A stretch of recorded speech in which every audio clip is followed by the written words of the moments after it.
Seorang bocah ceroboh belasan tahun yang berprofesi sebagai atlet hidup dipenuhi dengan mabuk-mabukan, ugal-ugalan, dan pesta tengah malam, akhirnya kisahnya menjadi sejarah dunia olahraga setelah dirinya bertemu dengan sosok Pak Tua misterius yang mampu mengubah cara pandangnya tentang hidup sebenarnya. Bagaimanakah kisah selengkapnya? Siapkan makanan dan minuman favorit kalian, karena ceritanya akan segera dimulai.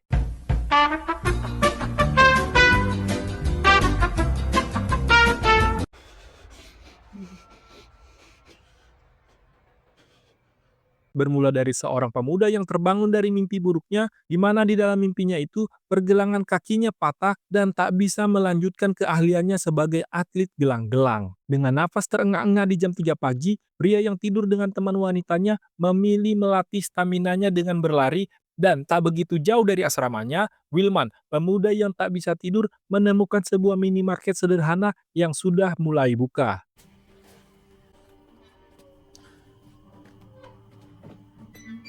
Setelah memilah-milih makanan, saat akan membayar, terlihat seorang pria berambut putih dengan sepatu yang tak asing menjadi kasir sekaligus pemilik toko tersebut. Hal ini memang sudah biasa ditemuinya.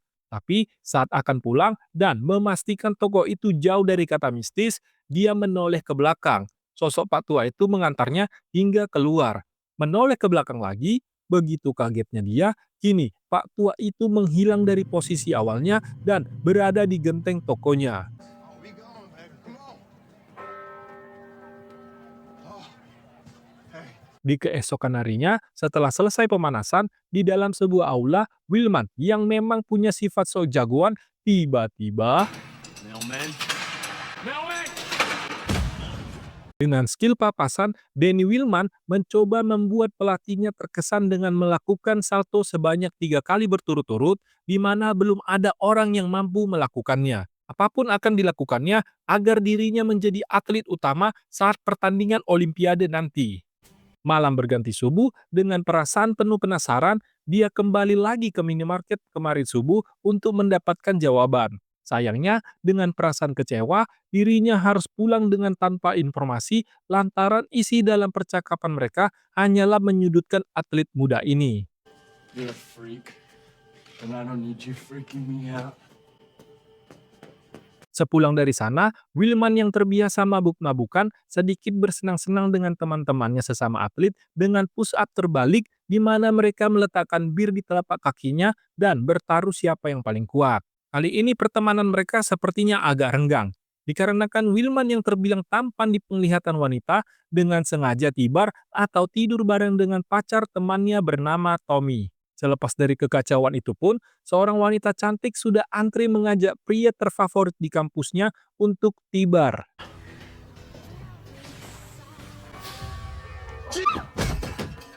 Sesaat akan nganu, tiba-tiba muncul pria tua misterius di belakang Susi dan keinginan untuk hal tak terpuji itu seketika hilang dan bergegas ke tempat Pak Tua yang belum diketahui namanya. Begitu sampai, tepat di jam 3 pagi, atlet gelang-gelang ini yang selalu bermimpi melihat sepatu Pak Tua ini mencoba mencari tahu mengapa dari sekian banyak profesi, Sokrates panggilan akrab mereka memilih minimarket dan pengisian bahan bakar sebagai pekerjaannya.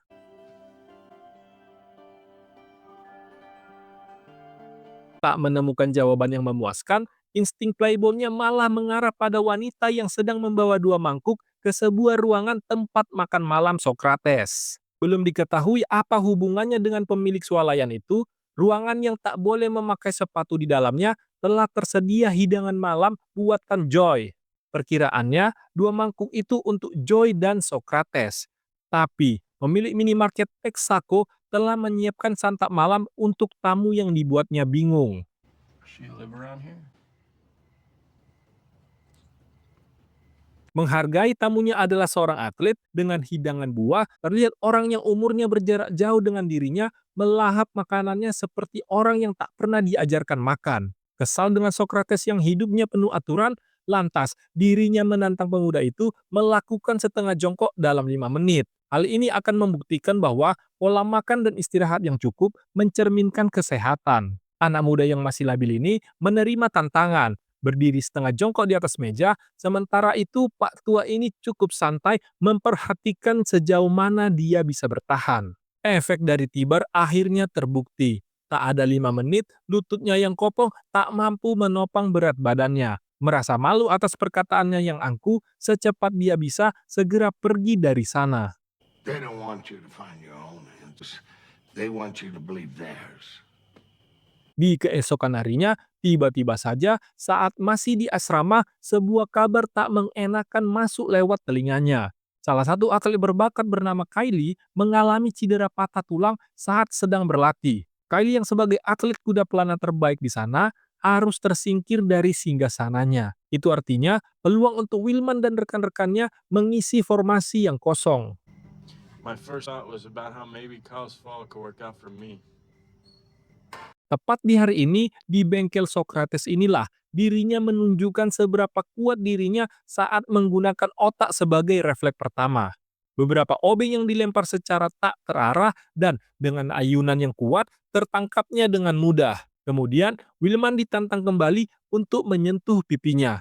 Jika berhasil, maka $10 akan didapatkannya. Lagi-lagi, tenaga tak selamanya berada di posisi teratas. But if I were to tell you, Setelah melihat dan merasakan bahwa ada yang berbeda dari Pak Tua ini, per hari ini juga Wilman secara sah menjadi murid Socrates. Pelajaran pertamanya adalah bagaimana membuang pikiran-pikiran kotor yang terdahulu agar secara alam bawah sadar dapat merasakan otak memberikan sinyal pada seluruh organ tubuh. Di area kampus, pria pecinta motor jadul terlihat terburu-buru menemui Socrates di atas jembatan untuk mencari tahu bagaimana cara simpel membuang isi pikiran negatif. Bukannya sebuah trik yang didapatkannya, dia malah dilempar ke sungai. sure.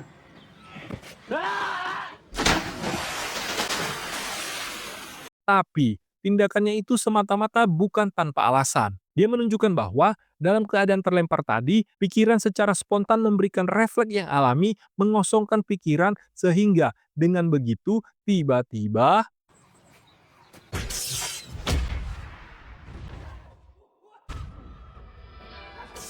dengan cengkraman Socrates yang melekat di bahunya, seketika pergerakan orang-orang di taman terlihat melambat. Pikirannya yang bingung menyimpulkan bahwa Pak Tua ini memiliki energi mistik yang tak bisa dijelaskan dengan ilmu pengetahuan. Diiming-imingi bisa melakukan hal di luar batas jika berhasil mengosongkan pikiran negatif. Di tempat berlatih, Wilman yang sedang mandi mendengar kalau pelatihnya membuka ruang untuk mereka mendaftar sebagai pengganti bagian perlombaan kuda pelana. Begitu dicoba, orang-orang terutama teman-temannya yang menganggap Wilman hanya mempertontonkan keegoisannya ternyata berbanding terbalik. Bahkan, pelatihnya yang menyaksikan tak berkedip saat Wilman berhasil memperagakan gayanya secara sempurna lebih dari Kylie. How did that come from? Kembali lagi ke minimarket Texaco, dengan perasaan bahagia bisa mengalahkan dan menjadi pemain terbaik di antara temannya, tampak ekspresi pelatihnya tak senang dan tak banyak bicara, langsung menyuruh Wilman pulang setelah dia selesai berbicara.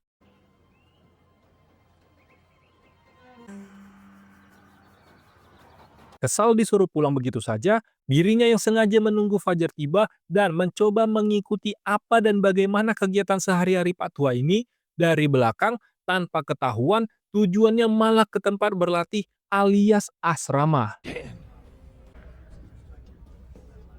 Mengikuti apa kata gurunya, dari atas plafon sesuatu yang lain dirasakannya. Meskipun bibir rekan dan pelatihnya tertutup, tapi dari atas sana terdengar jelas apa isi hati mereka. Menganggap dirinya sudah tak waras saat di dekat Socrates, dirinya semakin dikagetkan dengan kehadiran seorang bernama Wilman masuk ke area berlatih. Rasa penasaran untuk melihat raut wajah orang yang memiliki nama yang sama dengannya, tiba-tiba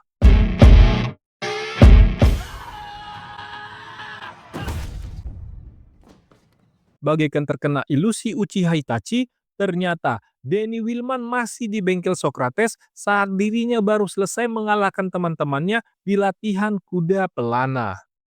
Setelah 2 hari tak bertemu, per hari ini hatinya terketuk dan mengikuti seluruh arahan dan larangan gurunya. Dimulai dari menyapu halaman, melayani pelanggan, hingga menyikat toilet. Itu semua demi menjadi kesatria yang dijanjikan untuknya. Hari demi hari hidupnya hancur dan berantakan. Dimulai dari staminanya yang berkurang, mengakibatkan pelatihnya di asrama menuduh dirinya menggunakan obat-obatan terlarang.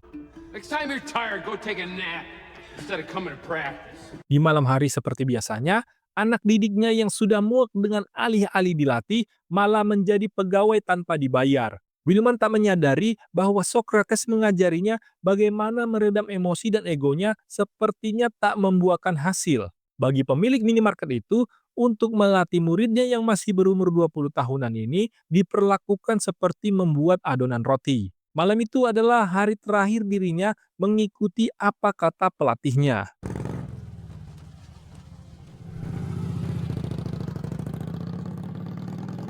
Dan benar saja, hari-harinya yang dihabiskan dengan minum bir layaknya seperti minum air putih menjadikannya pulih atau kembali seperti sedia kala. Ini mungkin terdengar aneh. Di saat dirinya dididik hidup sehat dan teratur, hidupnya terasa berantakan dan gagal di segala bidang. Sebaliknya, dengan mabuk-mabukan, tibar, dan segala yang berbau haram dan tidak menyehatkan, hidupnya baik-baik saja. Hingga akhirnya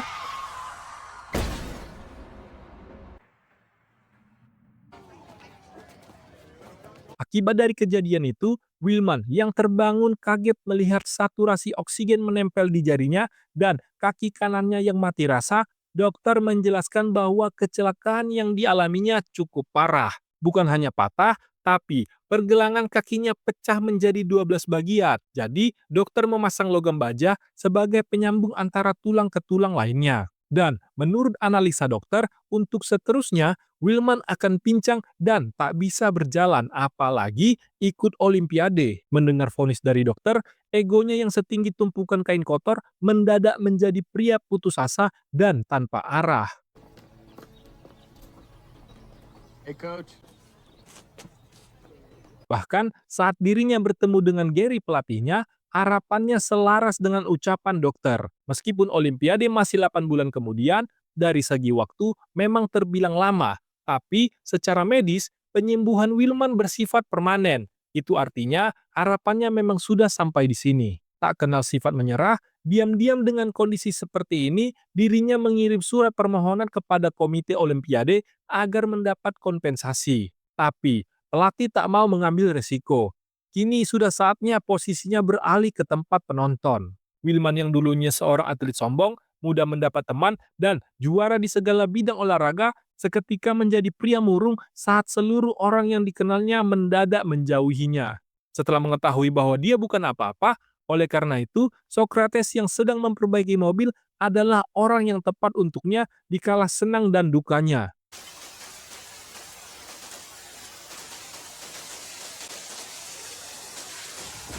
Sebagai calon kesatria, di dalam keadaan kondisi apapun harus bisa menahan di segala rintangan. Pelajaran berikutnya adalah pria yang ditinggalkan temannya ini mendapat arahan dari gurunya untuk duduk di atas sebuah mobil tua yang sudah terparkir lama. Dari sana, Pak tua berambut putih ini berharap Wilman merenung dan mendapat pencerahan atas kelakuan dan tindakannya selama ini. Hari-harinya disibukkan dengan merenung, akhirnya mendapat titik terang untuk belajar, dimulai dari mengikhlaskan barang-barangnya dicopet, meminta maaf pada teman-temannya. Dan disinilah puncak mental Danny Wilman terbentuk. Akan tetapi, pria yang belum diketahui nama sebenarnya ini merekomendasikan anak didiknya kembali ikut Olimpiade. Saat sifat pesimisnya sudah mendominasi dirinya, saat hal yang diinginkannya terbentur dengan benda logam yang menempel di kakinya. Berbanding terbalik dengan keyakinan Socrates, seorang kesatria tidak berbicara tentang kesempurnaan atau kemenangan atau adidaya, melainkan dengan kerentanan yang absolut.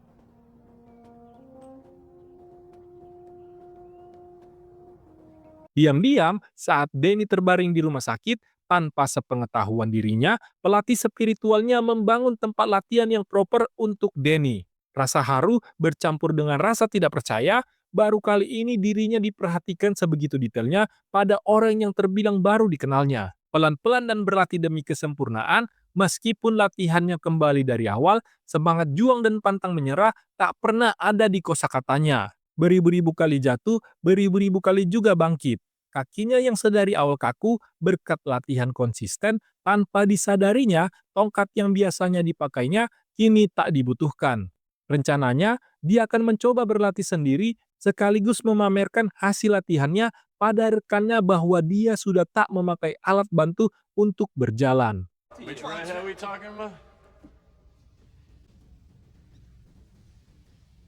Di waktu yang tepat, Gary, pelatihnya datang dan sedikit terkejut dengan perubahan Willman. Akan tetapi, ada hal yang perlu disampaikannya soal surat yang dikirimnya ke komite beberapa hari lalu. Ternyata, isi dari surat tersebut adalah jawaban dari Komite Olimpiade soal kompensasinya mengikuti perlombaan. Ekspresi Willman berangsur berubah saat dirinya ditolak dan ditangguhkan mengikuti Olimpiade. Meskipun dia bisa menunjukkan perkembangannya dari hasil latihannya, pihak panitia mengikuti anjuran dari dokter sebagai acuan boleh atau tidaknya peserta ikut tanding. Bahkan, pelatihnya Gary pun sudah menyerah padanya agar dia diberi kesempatan terakhir.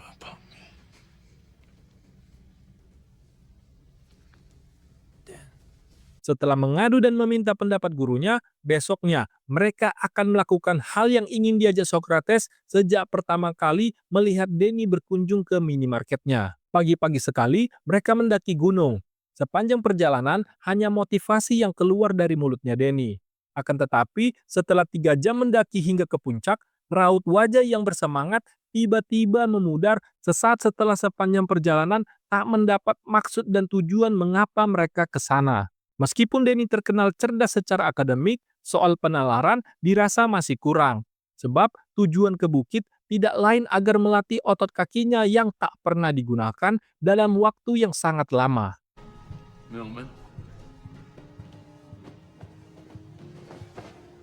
Bermodal hoodie biru berlogo burung, seorang diri mendatangi gym tempat mereka berlatih dan mengabaikan perintah pelatihnya. Tanpa basa-basi dan tanpa sepatah kata, Gary yang awalnya tak percaya, beberapa menit kemudian tak berkedip melihat hasil perjuangan Willman yang terbilang mendekati sempurna.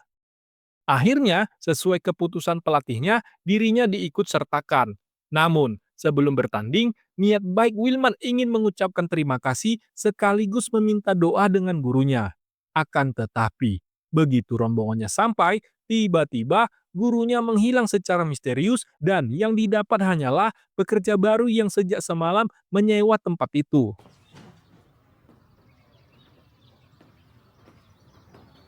Hello? Pemuda yang belum tahu rahasia bagaimana gurunya yang berumur 60 tahun bisa melompat setinggi 12 kaki ini berpikir bahwa kakek tua itu adalah wujud manusia astral yang sengaja mendampinginya mencapai keinginannya yang ditandai dengan mimpi-mimpinya yang kerap datang di tengah malam mengganggunya. Akhirnya, penantian yang ditunggu-tunggu dimulai. Di akhir cerita, diperlihatkan lawannya mereka yang cukup kuat berhasil mendapat poin 9,3. Nilai itu jelas hampir mencapai sempurna dan membuat rekan-rekannya termasuk Danny, jiper dan pesimis.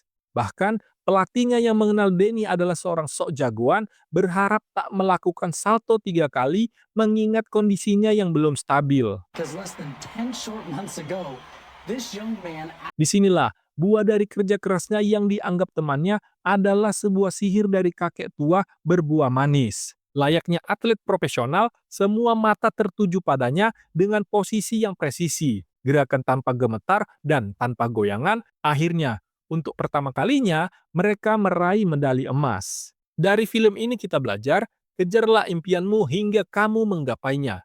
Tak peduli cepat atau lambat, impian adalah impian. Dia tidak mati. Dia hanya sejauh 5 cm dari pandangan.